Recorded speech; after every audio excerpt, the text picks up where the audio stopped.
Hello guys, तो चलो शुरू करते हैं। आज हमारी मंजिल थी तहसील बागेश्वर के तहसील में हमें जाना था। हमें कुछ डॉक्यूमेंट बनाना था, तो हमने हंसी मजाक करते करते अपना सफ़र शुरू कर लिया था। और फिर हम मेन मार्केट के रास्ते होके तहसील रोड पे चले गए थे। फिर हमने विशाल मेगा वार्ड में हम जैसे ही जाने वाले थे, फिर हमने सोचा कि वहाँ ऑफिस बंद हो जाएगा, इसलिए हमने जल्दी जल्दी अपना सफ़र जारी रखा। और बीच में पड़ता है ये बागेश्वर की लाइब्रेरी, जिससे हमारा कोई नाता नहीं है। आधे रास्ते में हमें पता चला है कि आज तो सब बंद है, इसलिए हम मुंह लटका के वापस आ गए और हम आते आते मॉल में पहुंच गए थे। फिर हम ऐसे ही सामानों को देख रहे थे। फिर हम ऊपर वाले फ्लोर पे जा रहे थे, तो अचानक विनी को याद आया कि उसने फ्लिप वाले सैंडल पहने हैं। और हमारी हंसते हंसते हालत ख़राब हो गई कि आप ऊपर कैसे जाएंगे, लोगों के सामने बेइज्जती हो जाएगी अगर गिर गिर गए तो। पर फिर भी जैसे तैसे हिम्मत करके ऊपर गई और फिर हमने वहाँ जाके शॉपिंग की जो हमें लेना था, और हमने सेल्फ़ी वेल्फ़ी ले ली थी। फिर आया वापस आने का टाइम, और जो ऊपर जाने में विनी की हालत हुई थी, उससे ख़तरनाक नीचे आने में हुई। इसे चाँदनी को पकड़ के लेके आना पड़ा नीचे।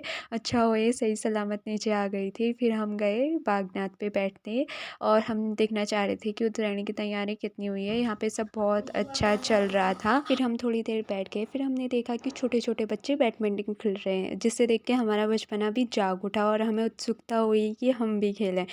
पर ये विनी ने मुझे सख्त मना कर दिया था। पर मैं हूँ ढीठ, मैंने बच्ची से पूछ लिया कि खिलाओगे हमें। तो पहले तो बच्चे ने इतना बड़ा नाक बना दिया, फिर उसके बाद मुझे बैडमिंटन देने लगी और कहने लगी कि एक साइड से आप खेलो, दूसरे साइड से मैं खेलती हूँ।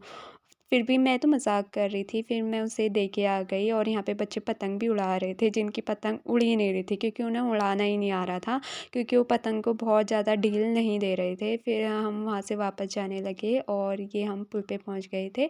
और पुल पार आके हमने देखा यहाँ इतनी प्यारी प्यारी ड्राइंग बनाई गई है, जिसमें हमारी उत्तराखंड की संस्कृति को दर्शाया गया है। और यहाँ पे विनी अपनी रील बना रही थी, और यहाँ की ड्राइंग जो थी ना, वो चुम्बेश्वरी थी जिसको कहते हैं। फिर हमने अपना लंच किया, थोड़ा फ़ास्ट फूड खाया, और फिर हम घर वापस आने लगे। और घर वापस आते आते हम इतना थक गए थे, और हम हंसते हंसते लोटपोट हो गए थे, क्योंकि हम एक दूसरे का इतना मजाक उड़ा रहे थे। और हमने आते आते किसी से लिफ्ट मांगा, और वो भी उसने भी हमें रिजेक्ट कर दिया, लिफ्ट देने से मना कर दिया। और फिर हम घर वापस आने लगे थके हारे। और फिर हम ऐसा मायूस सा चेहरा लेके एक जगह पे बैठ के। So like share and subscribe, bye.